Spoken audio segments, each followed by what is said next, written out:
Good morning. Are you Camden Jackson? And Mr. Jackson, in cause number 25 DCCR 0114, you're charged with engaging in organized criminal activity.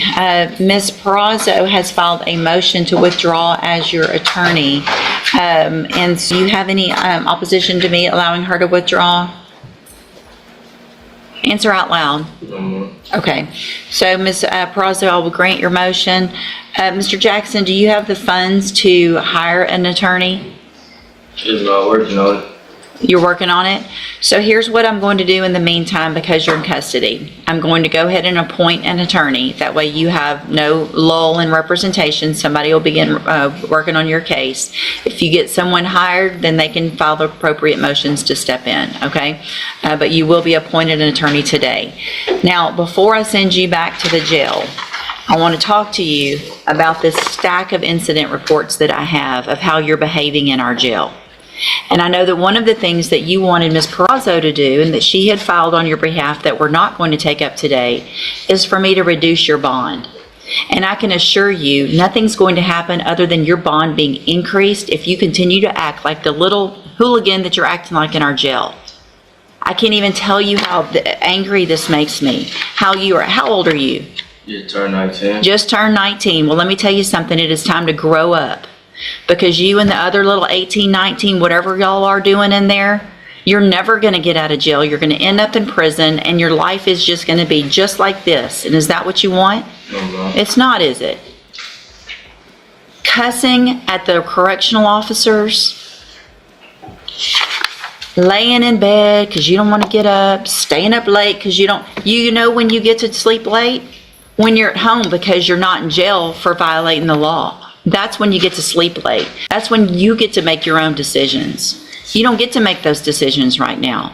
And I get a report every single time you're acting up.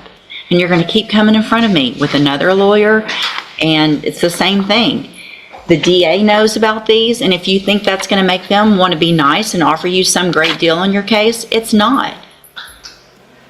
All it's going to make everybody want to do is something worse to you. So starting today, if you think you want something good to come out of your case and you want some possible good treatment and to get out and to be able to live a life like the rest of us, start proving it starting today in jail.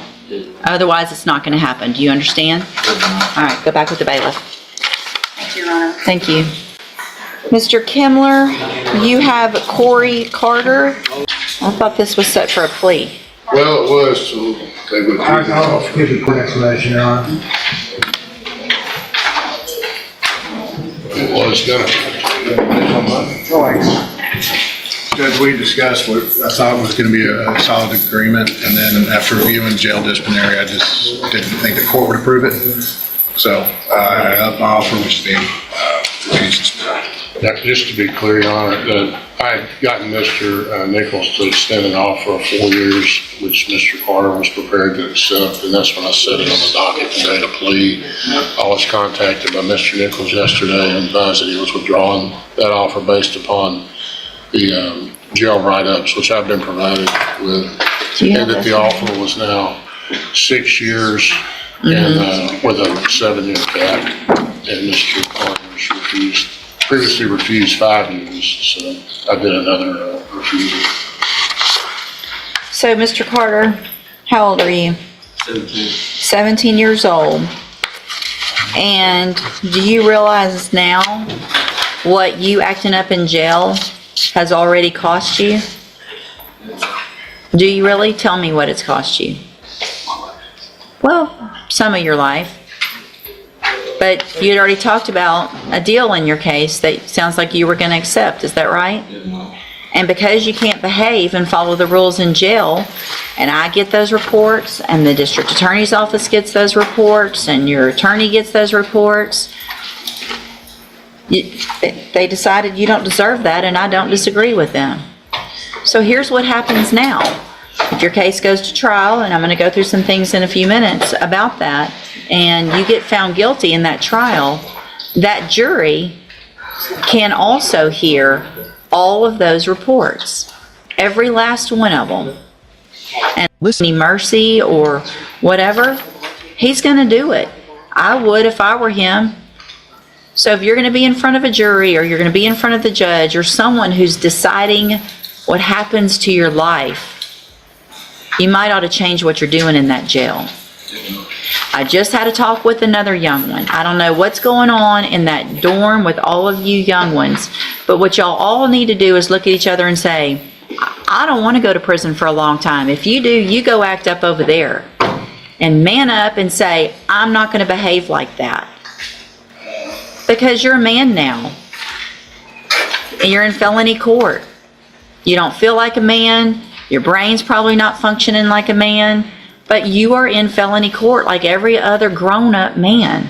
And if you make kid decisions and think that horseplaying and treating the people that are trying to work there the way you are is going to get you anywhere, it will. It's going to get you in there longer. Does that make sense? So what you're charged with is the third-degree felony offense of deadly conduct discharging a firearm from October 13th of 2024. And what that means... Judge, I'm sorry to interrupt again. Yes. He has a juvenile adjudication, which he is actually on parole for. Felony conviction. And it's a felony conviction. My understanding, and I need to file the proper notice, my understanding is that can be used to enhance him to a second degree. Includes him from maybe getting probation from a jury. I need to make sure I vet that out through the family code. Okay. But my understanding is he's looking at a possible second-degree punishment range.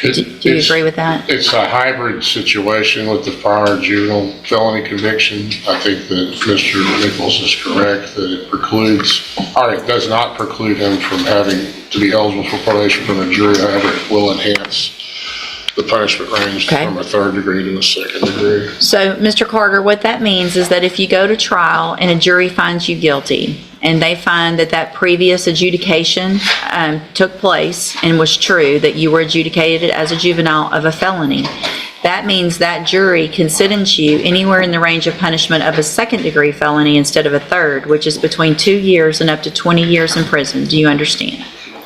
And I have a plea bargain rejection that you've signed with Mr. Kimler that shows that the district attorney's made an offer, if you wanted to enter a plea of guilty, for a 6-year term in prison or for a 7-year cap to me.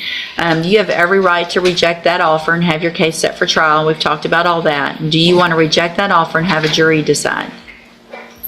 Okay, then we'll get your case set on the trial docket as quickly as we can. Again, don't get over there and forget what I told you today. It's very important. Do you understand?